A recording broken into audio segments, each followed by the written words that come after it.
Welcome to the LabOp Leaders series, a showcase of global change agents and experts in healthcare and laboratory management. Here's your host, LabOp Global Founder, Robert Farias. Welcome everyone to the first episode of the LabOp Leader series. We wanted to start this podcast to educate, entertain, and inspire you with the stories of lab professionals that have made remarkable contributions to global health, but frankly, don't get a chance to become household names. In this episode, we are pleased to have as our guest Bright Kofi Sakyi from Ghana. In a nutshell, you will learn what happens when you take a 14-year-old, add global South-South collaboration opportunities, a drive to make a mark in infectious diseases, and layer on decades of passion and persistence. I hope you enjoyed this episode.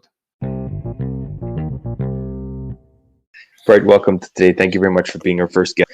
Bright, can you maybe get us started by helping us understand how you got into the lab field to begin with? What led you to work in a lab? Okay, thank you very much, Robert, and thank you for having me. It's a pleasure. Honestly speaking, I had always wanted to become an infectious disease expert way before I even entered into the university. That might have happened during my secondary school days. But this was not the approach I had envisaged.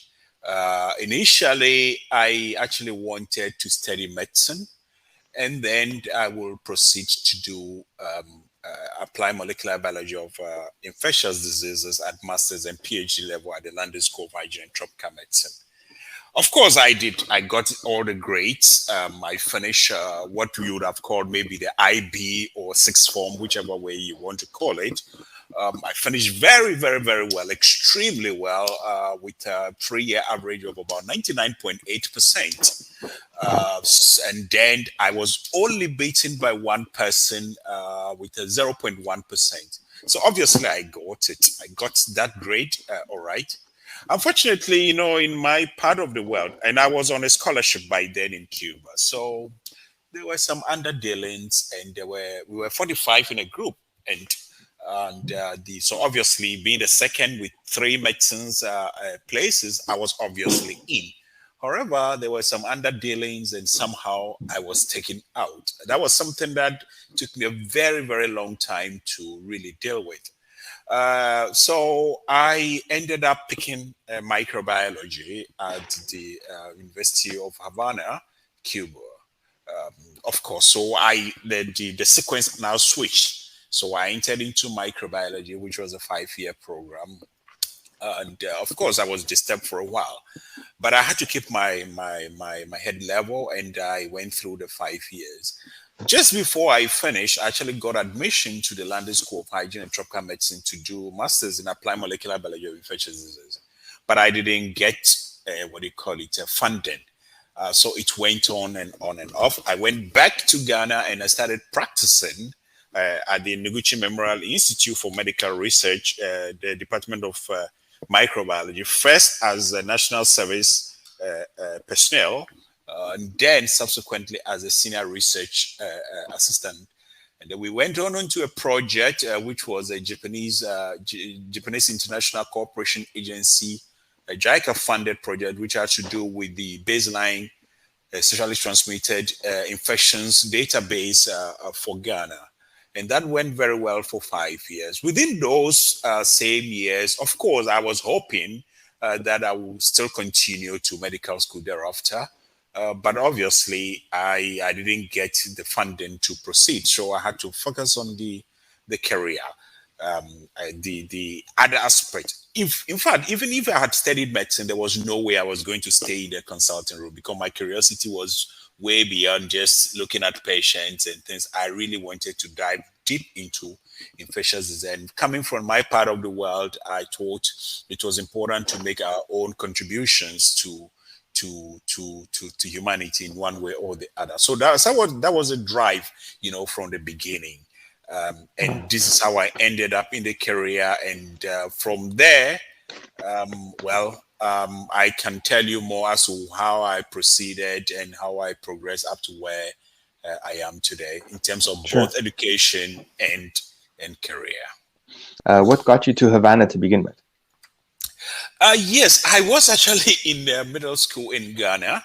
It was that was somewhere 1980, early 1985, and I had a mate who actually informed me that there were some uh, guys that were going to Cuba on Cuba between Cuba and Ghana a scholarship arrangement, intergovernmental arrangement. So I was always a curious child. I'm the last of my four siblings, and I was really curious at the time. So I went home. At the time, I was actually staying with my elder brother, who was by then a captain in the Ghana Armed Forces. And I went home and told him, "Look, this is what I heard, and I would really want to go.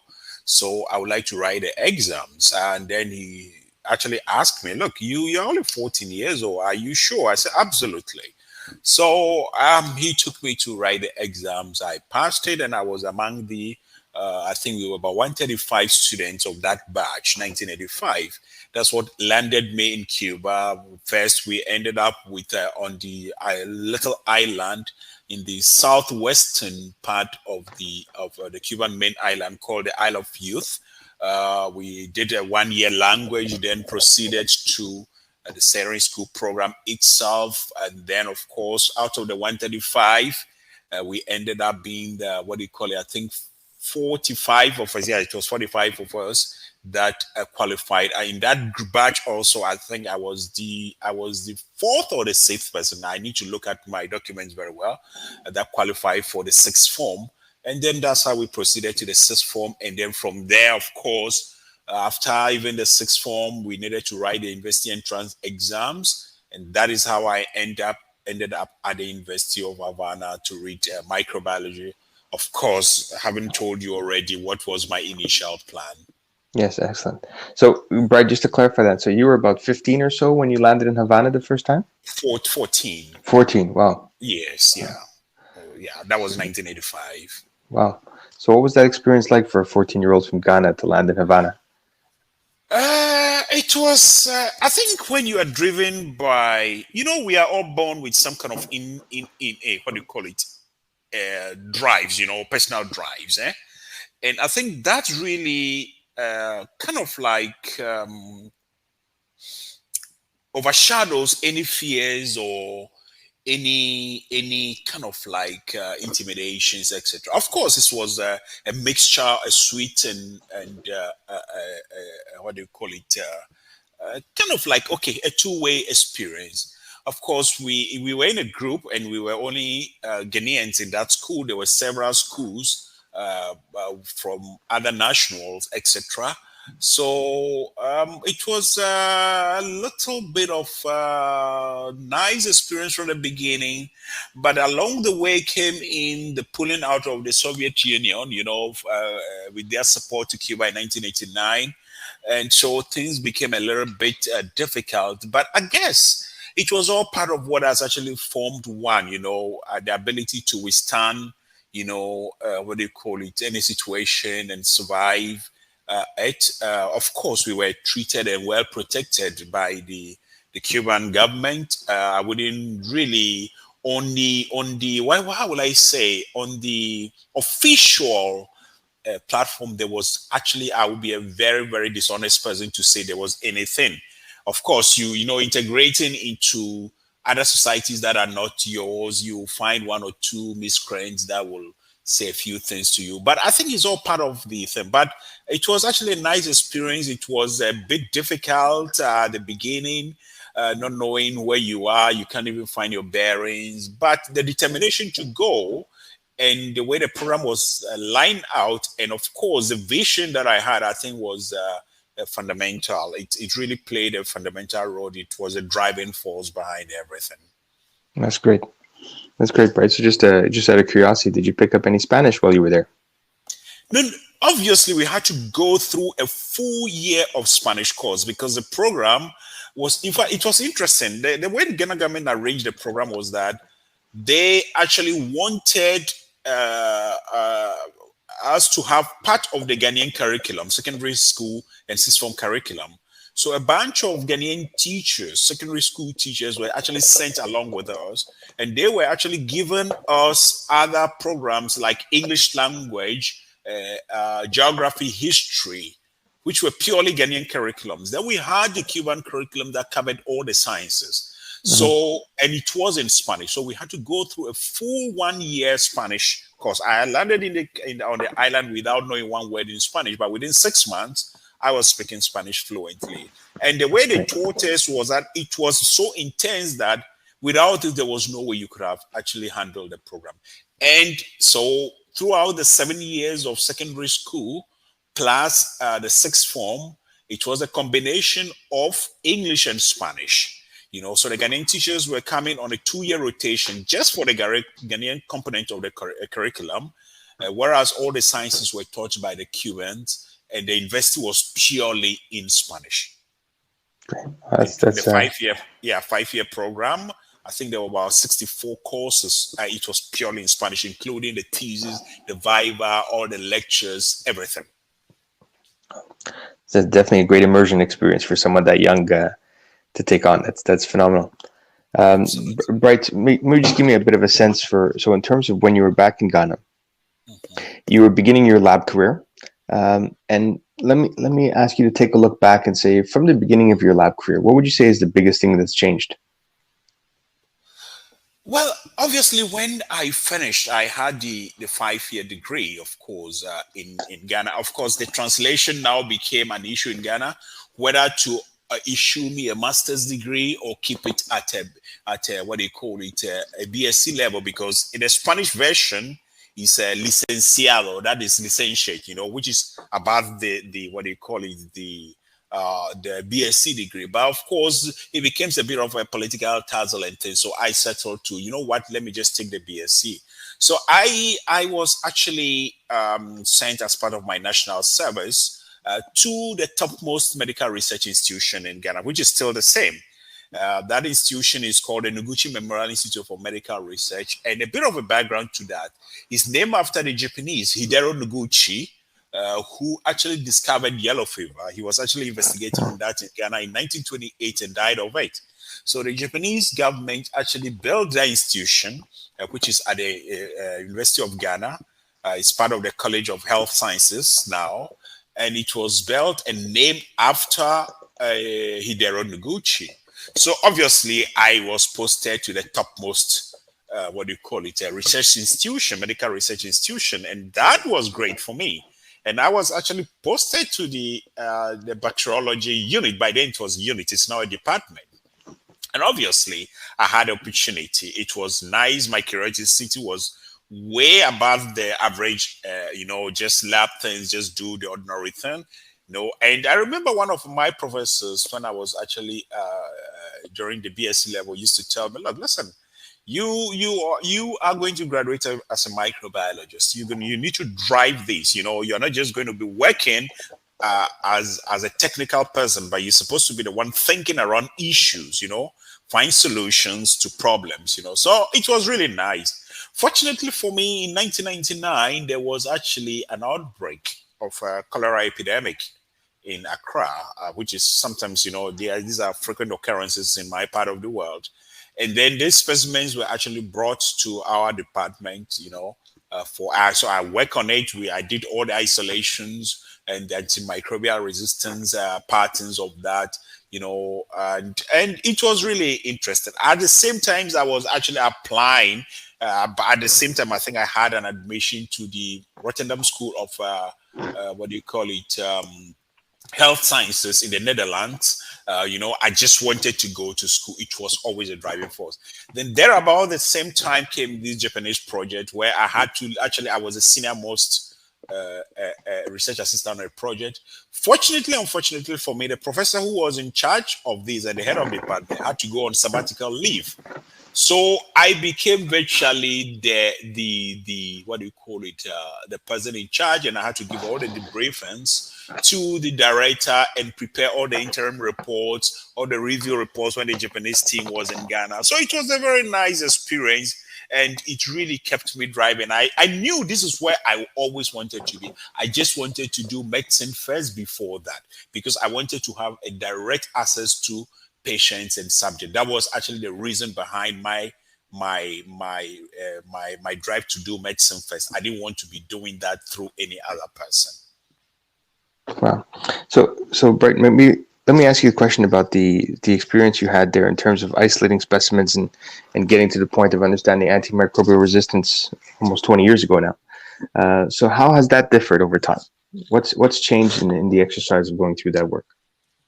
Well, I don't think much has changed. I think maybe technology has improved, Those were the days that, you have to kind of plate and then probably take 24 hours or 48 hours for colonies to grow on the plate, for you to actually isolate, purify, and do all the biochemistry tests by maybe hand. Of course, at the time we started using API, which was what do you call it, a biochemical identification methods. We started using all that. But now the system has changed. Technology has come. You have issues like you have equipment like the Vitec that can actually easily help you within, because the gases that are produced by these bacteria can actually be detected by now. But the skill still is there. And I actually like those beginnings because you were not just working as a mechanical person following computers, but you really need to know the fundamentals. You actually need to know the behavior of the colonies, the smell alone from certain colonies, bacteria when they grow on the plates, like Klebsiella and all that. Well, let me say, not only that, we were doing many other things, Enterobacteriaceae, all the, what do you call it, gut bacteria, you name it, blood infections, etc. So it gave me a whole, and I'm actually very grateful because I fell into the hand of my senior colleagues and one senior technician who actually passed on sadly when I was doing my master's degree in London. And these people really taught me a lot, a lot on the ground. If you come in, you don't come in like you just come in from you. If you come in, that was one thing that my elder brother actually advised me when I was getting to work. He said, listen, boy, when you get in there, put your head down, learn from the people who are there. Don't show any attitude. And I think that helped me a lot, So nothing has changed much, but I wish today's those who are entering into this field, because microbiology, infectious diseases, what I like most about them is that it's not a static science, Things are changing every day and you have to continuously learn. There's no way you can stop learning. So my advice to those coming into the field these days is that, yes, there are new technologies and computers and equipment to help you, but you need to understand the fundamentals of these, all the biochemical processes, how these bacteria behaves, etc. Because the human judgment is way above any computer. Okay. So tell me then, right, let's go back to, you just mentioned that you had completed your master's at the London School. So how did that come about? What's the gap between the JICA project and the London School? Yes. So 5 years I was actually there and I was applying. Like I said, I got a lot of admissions to the US schools, Canadian schools, the Netherlands school, London School of Hygiene, Tropical Medicine, but I wasn't getting funded. So one day I read in the newspaper there was an opening for what do you call it, a Commonwealth Scholarship, Association of Commonwealth Scholarships. Usually it comes through the Scholarship Secretariat, and I applied for it, and a couple of weeks down the line, I received a letter. I was actually in my lab when I received a letter that you have been shortlisted, for the interview. So you need to come to the Independence Square with your degrees and your some form of identification, etc. If you're familiar with Ghana, there's an iconic structure in Ghana called the Independence Square. There's an arc, that's an arc in it. I didn't actually know that on that floor there is a huge conference room and offices. I didn't know that. So, of course, I had not lived in Ghana that much. So I went to that place. When I got there, there were a number. Honestly, the interview went throughout the whole week. We might have been, I don't know how many people. So we went through the interview. And apparently, they were actually looking for 20 people. 20 people. And I think we might have been, I don't know, maybe 700, 1,000 or 7,000 people that were interviewed. I had no idea. And I was actually there a couple of weeks later on when I received a letter again from the Scholarship Secretary that would know you have actually been shortlisted among the 20 for the final screening. So we were to meet at the scholarship secretariat.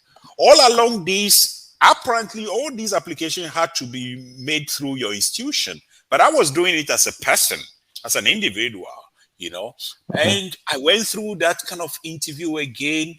And the 20 of us, and I think the 20 now, they were going to be divided between the UK, Canada, and Australia. I think those were where the scholarships were coming from. So these were actually now sent now to UK, Canada. I chose UK because the year before I had another admission to the University College London to reach clinical tropical microbiology, but I didn't have a scholarship. So I asked UCL to actually defer my admission. So I had a letter already, and I went for that last screening.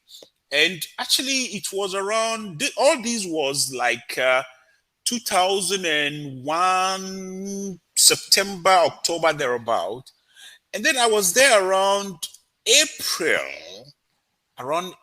2002, when I got a letter from the Commonwealth, Association of Commonwealth University, and it was quite a heavy letter. So I just said, by then I had met, my wife. She was working with the JICA office, but she was then not my wife. So I just told her, I think I got this. When I opened, actually, I had a congratulatory message that I got this. I should proceed to the, the British Council, But what I didn't know was that my scholarship was actually delayed because it was the first time my kind of scholarship was being given, which was a joint scholarship that was being given between University College London and the Association of Commonwealth Universities. So there was some kind of deliberation between the two of them, because my program was such that part of it was going to take me to Tanzania, for the research component of it. So I think that's where the discussion was, and I was a little bit delayed. So actually we arrived very late to, into London, but I began the and we were only 7 in class, actually, 7 from 5 different nationalities, and that program. So that was the first time. And of course, that also led me into a big problem now, because when my director now got wind that I was actually, I got this scholarship, he got angry because they said, why didn't I do it through the institution? So they will not allow me to go. So I had a choice. And in fact, at the same time, they had looked for a trip for me to go to Japan, to go and do a molecular typing of the isolates, that we were doing from the STDs, the chlamydia trachomatis, and etc. So I said to them, no. Honestly, I am not going to do this. I will prefer to go to, I'll prefer to go to school. I actually remember the JICA coordinator got very angry. He called me to his office. Apparently, he was recording me, but I didn't know that. He was very angry. Why was I not taking that? So I think I got a little bit back and I asked him, so what is putting you in that chair that you are seated? Isn't it education? I also want to get to that kind of level, to be in that kind of chair. So everybody got angry with me. And although I had a lot of leave days, I'd by then worked for 5 years. I applied for leave first. I was granted. But when they got wind that I was leaving, I was actually in London when I got a letter, and it was actually given to my wife, forcing me to resign from my position. I was actually given an ultimatum: you leave the school and get back, or you lose your job. So I said, well, fine. So I'm already here. So lose the job. I'd rather forfeit the job. And that's how I lost the job. But I proceeded. I went to the school. I completed. And that was also another interesting thing, because it was the first time that scholarship was given. I remember the Commonwealth, the secretary to the Commonwealth Secretariat, Dr. John Kirkland, said to me, Bright, listen, you're already here. You're doing very well. So if we can get a letter from Ghana to say that we should give you funding for PhD, we'll go ahead. But given the circumstances under which I was forced to resign, there was no way I was going to get that help. So that's how it ended up. And I moved to Tanzania with a class of 7 to do my the research component of my master's, which was a molecular epidemiology of tuberculosis in northern Tanzania, ethnic and geographical distribution patterns. It was by then using a new technique known as a mirror VNTR, that's microbacteria interspace repetitive unit, variable tandem repeats. That was a new technique at the time that came from the Human Genome Project. And I was using that technique to actually type the TB specimens in northern Tanzania, which was actually comparing TB within the two largest ethnic group in northern Tanzania. That is the Shagas, who are mainly farmers, agriculturists, and then the Maasai, who are mostly nomadic peasants. So that is how I ended up with University College London and a joint UCL and Commonwealth scholarship. Wow. It's a very interesting story, Bright. Very, very interesting, and certainly a lot of challenges and ups and downs for you along the way. That's very impressive. From UCL, upon graduation, what led you back to Ghana? What led you next? Yes, we moved. Well, the whole team moved to 7 of us moved to Tanzania. Actually, I remember that some of my colleagues were telling me, why do you want to go back to Ghana now? I said, no. I had a very interesting professor. He's a Tanzania. He was my external examiner, Professor Mahalo. I am not too sure whether he's still around, but Professor Mahalo was my external examiner for my master's thesis. And during the Viva, in fact, after the Viva, he called me aside and said to me, Bright, you know what? There is a lot of microbiology and infectious diseases in Africa. So, and in Ghana for that matter, I do not suggest that I will strongly suggest that you go back to Ghana. Of course, I had to go back to Ghana because at the time I was married and I had a young boy. I left him when he was just 3 months old. When I left for the program, so I flew back directly from. I had a ticket from Commonwealth. I flew back, actually traveled by road from Moshi in northern Tanzania, where we were based, through Arusha to Nairobi, and then took the flight Ethiopian Airways from Nairobi to Addis, and then Addis changed another flight, which took me on the way with a stopover in Lome, Togo, and I got to Accra, Ghana. Of course, I didn't have a job at the time. So I came back to Ghana. I tried to apply for a lot of jobs. And in fact, I got very interesting stories. I was told my former director, who was very, very, very influential, because heading that kind of institution means that you're a very influential person, was so angry that he made sure that people wouldn't give me a job. And, so I remember I even went back to, very interesting enough. Actually, when I was asked to resign, I was still in this thing. I was actually charged to pay the institution back some money. My leave days were taken. And so when I went back to him just to ask him, okay, how much money am I owing? Because I didn't want to carry any, luggages into my future. I don't want anybody to say later on that, no, he was owing an institution, he ran away, etc. So I went back. And I remember when I went to his office to see him, he was so angry. And he said to me, no, I don't attend to senior staff. So I said, okay, who attends to senior staff?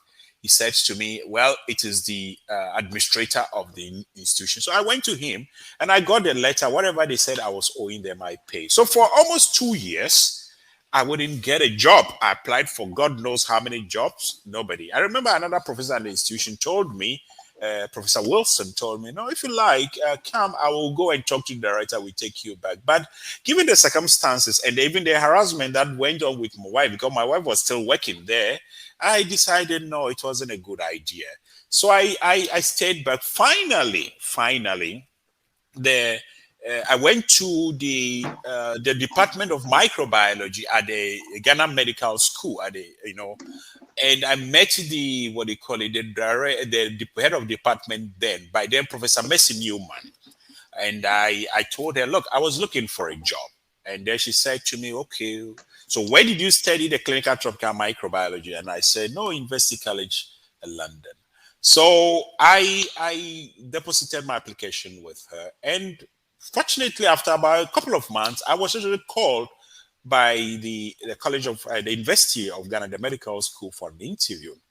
Now, when I went, actually met the administrator, and there was an interesting thing that the administrator said to me. He said to me, listen, we are actually going to give you a position of an assistant lecturer, but you have to get your PhD within 2 years, which was fine with me because that was what I wanted to do. I wanted to get back to school, get my PhD, and continue. So I went to the interview, and interestingly enough, the administrator who was then at the Noguchi Memorial Institute when I was actually asked to leave, resign, now became the administrator of this institution in question. And then he was actually on the interview panel. So the question popped up again, why did I leave Noguchi? And I had to tell the truth. I told them, I said to them, listen, this was what happened. And I had to leave because at a point in time, I asked the director, I wouldn't want to mention his name. I asked him, what is in the tunnel? What is the tunnel for me? What is the light in the tunnel for me? And then he said to me, he made a statement, a very interesting statement, that the light in the tunnel, after the tunnel, can actually kill you. So I realized there wasn't nothing. I needed to do something before I turned 30. I cannot become 30 years old with a BSc. I needed to have a master's proceeding to PhD.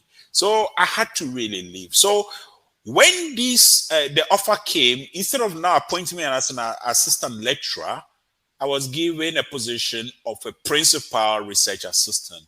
I got to know later on was that there was a TB project within the department that they wanted me to do. So if I had become an assistant lecturer, there wouldn't have been direct influence on me. Fortunately for me, I said, no, I'm not going to go through this again.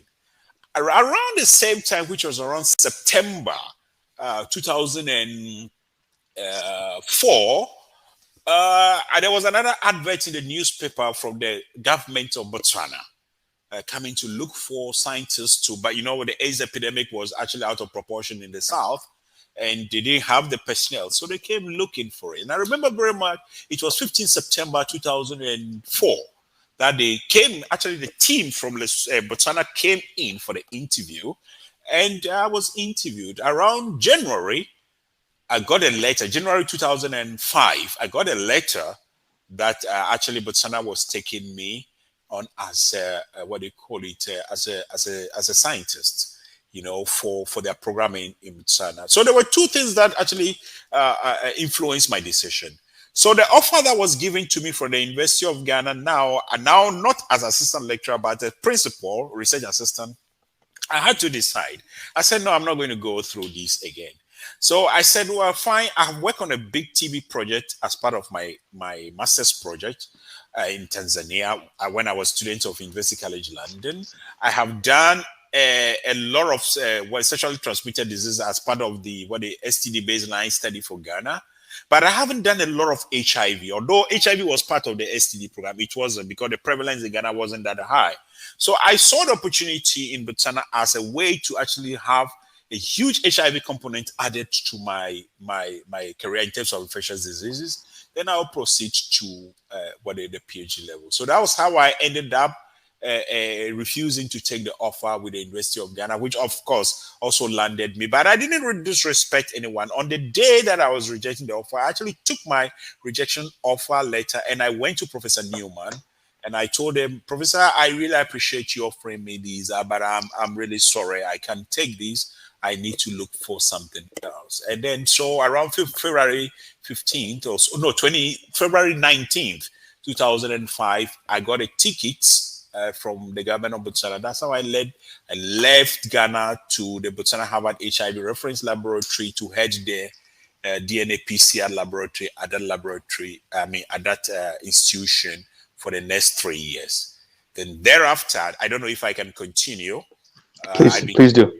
Yes. Thereafter, after the 3 years, I realized, yes, I've done a lot of HIV work now, especially pediatric DNA testing. I was the head of the DNA PCR lab. But I also realized that I got into a cycle where now my career prospects were really bleak. So I was actually ready to leave. Then, around July 2007, there was an advert that was coming in the newspaper again from the the government of Botswana, in conjunction with the African Comprehensive HIV Partnership, which had a distant. It was ACHEP was an organization with MEC Foundation, company, the government of Botswana, and then the Bill and Melinda Gates Foundation. So they were looking for a position, a new position for the country coordinator for the Botswana National ARV Science Laboratory. So I applied, and I remember people were actually telling me, "Look, listen, you're an expert here. Your chances are actually very slim." But I did apply, and the rest is history. I actually got a position. So I became the first country coordinator for the Botswana National ARV Science Laboratory, charged with a lot of responsibility to roll out the ARV laboratories in the country, CD4, EID, the viral load, which I did excellently, and up to 2015 November, when I realized that was also becoming a routine.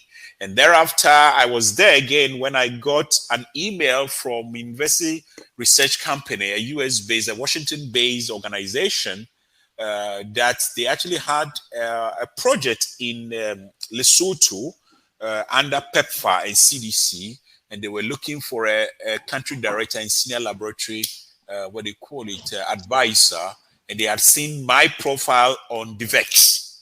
They had seen my profile on DVEX, and they wanted to know if I'm interested in having a conversation. And I said yes, because things were becoming routine. At the time, I was at the top notch for the past 6 years on my level, and I wouldn't get any promotion. So I realized both career prospects were actually very bleak. Oh, let me take a little bit of step back. In 2007, again, because of my quest for knowledge, there was the HIV Research Trust scholarship, which was a short-term, scholarship. So I applied for it, and applied for it with a program that I had gotten at the London School of Hygiene and Tropical Medicine to do a postgraduate certificate program on applied molecular biology of infectious diseases. So I got it, and I had a number of leave days, actually, when I was still working in Botswana then as the head of the DNA PCR lab. So I applied for the leave days, because if I tell them I was going to go to school, they would not allow. So I applied for the leave days, and I went to London for almost about 3 months, and actually acquired that also at the London School of Hygiene and Tropical Medicine. I didn't get my initial master's degree I wanted in this, but I ended up with it. But because by then I had a master's already in clinical tropical microbiology from University College London, and so I got the postgraduate certificate, or call it diploma, in applied molecular biology of infectious diseases from the London School of Hygiene and Tropical Medicine. So that's how that was in 2007. I was still in Botswana. So November 2015, I tendered in my resignation as a country coordinator for the Botswana National ARV site. My contract was actually ending in February 2016. So I had a chance of reapplying for the position, but I wasn't going to stay for another 3 years, making it 9 years on the same top notch without any promotion and without the possibility of doing my PhD. So I left and became the country director and senior laboratory advisor for University College London. University Research Company, US. URC. URC, in Lesotho. I had a team that I thought we needed. We did great job there. We were the first ones to actually set up another molecular, because the country only had one molecular laboratory. With the epidemic that it had, we set up a new molecular laboratory in the Mafeking, which was in the southern Mafeking Hospital, the southeastern part. We set up another one in Klotse, which is Leribe, for another. So very nice. These were all of them were commissioned by the U.S. ambassador at the time. And it was all over. It was even on SABC, and I have all the clips and everything about that. We did a great job. But then again came in 2017 thereabout, and of course, when you have done your job very well, now they will start looking at cost. So apparently I was too expensive for them. So What actually I didn't like was that there was a conversation that was trying to force me to take my kids from the American school in Lesotho to a local school, and I said no, that's not going to happen. If that is the case, then please take your job. So I moved back to Ghana with a family. I left my two boys in school in what do you call it, Swaziland, Waterford. The elder one, and then the younger one, by then he was only 11. I left them in school. There I moved back to Ghana. But just as I moved to Ghana, I had some little consultancy with a global healthcare public foundation in Uganda. I had worked with Professor Killian before in Botswana on these lab quality programs. So he invited me for some program. I went there. Actually, I've been there twice with him in Kampala. Then from there, I got back, and then I got another opportunity to apply for a position, which was a consultancy with the, what do you call it, in the Gambia, and the Global Fund, but for, what do you call it, one British organization to become the lead consultant, for assessment of the healthcare technology in the Gambia, the public healthcare laboratory. So I was handed that job, to do that assessment for the entire country. And I did all that for the entire country, wrote a very nice report for them. And as soon as after I got back to Ghana in late August 2019, I got an email from Dr. Fatim Jallo. I think she's now with Global Fund, because she had come on a WHO mission. By then she was with WHO in Botswana, and we met as part of the interview. I was still the country director. That we had a lot of conversations, and I'd actually applied for some positions with the WHO, which I didn't get. I didn't get it, So she had told me, no, UNICEF was actually looking for a consultant for these regional initiative, pediatric HIV point of care test initiative.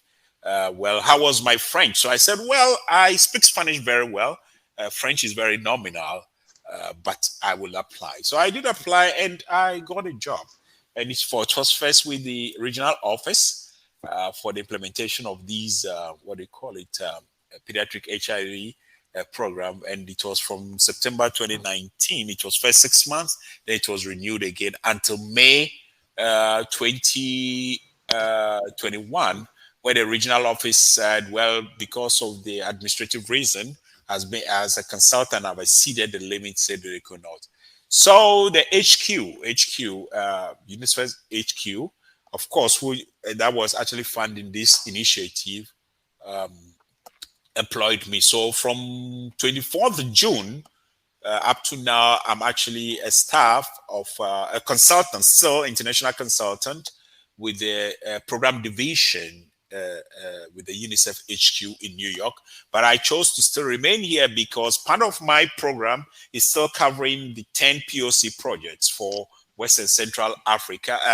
For the 10 countries in West and Central Africa, diagnostic and treatment. And now I have a global COVID diagnostic also added to my portfolio. So in a nutshell, that is my story. However, I'm also now a PhD candidate in what they call with the Texila American University. I'm actually concluding my second year with them, a PhD in public health with the Texila American University. So all being well, God willing, I have 1.5 years to go. Then I will have completed a PhD as well. You'll have hit the check box of every single thing that you want to accomplish. Except the medicine, it's too late now. you never know, Bright. It sounds like the pace you're going. I wouldn't bet against it. But that's a great story, Bright. I wish we had a lot more time to get through this, but I do need to ask you one more question, if you don't mind. I don't. If you were to look at improving labs, you've obviously have a great experience visiting lots of labs. I know from our own discussions that there's in addition to those 10 sites, you've probably worked in about 15 or 20 other different countries along the way here. Yes. Could you give a sense of, if you could snap your fingers and make one thing happen for these labs, what would you think can help them make the biggest improvement both in the quality of their work and the outcomes they can produce for the local people? Okay, the first and foremost thing I would say is that look, I think in my part of the world, I wouldn't talk about the developed world where the experience is really different. Okay, I won't talk about London. No, far away. But in my part of the world, I think the investment in lab, both personnel and equipment is lacking. And I will love to see a huge investment because, look, preventative medicine is less expensive than curative one. Mm-hmm.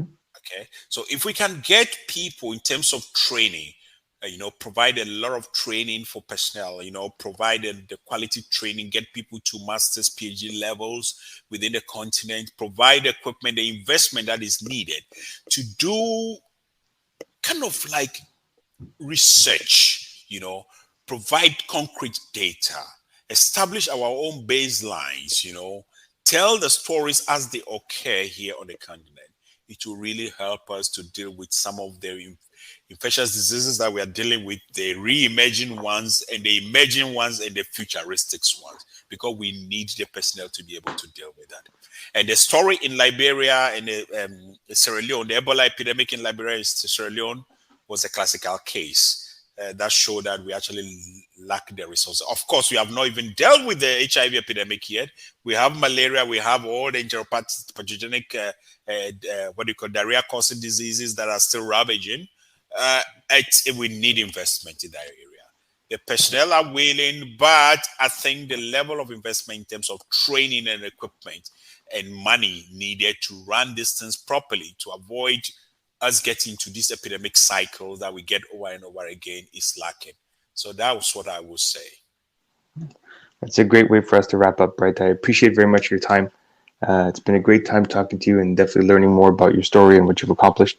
Certainly very inspiring and very, very impressive number of steps you've had to get through to get to where you are today. It's quite impressive. I hope a lot of people get the chance to take advantage of this and to hear what happens if you can stick to something and I guess make some right choices along the way as well. I think you obviously had a lot of forks in the road that you had to manage and clearly managed them very well. So congratulations on that and look forward. Thank you very much for your time and we'll be in touch again soon. Sure. Rob, just before you go. Sure. I really, all this driving force had been my mother. My parents were teachers. Okay, my father and mother were both teachers. And my mother probably was living 100 years ahead of her time. So her drive, her push to get one educated to the highest level, though she was just a not well-paid teacher, I think made all the difference. Unfortunately, both of them are not alive anymore. But I will really, in her memory, want to thank her very much for the drive, because she has been a driving force behind all of us, and she really is all credit goes to her. Over. Can't say it better than that, Bright. Thank you very much. Have a great day. You too. Okay. Bye-bye.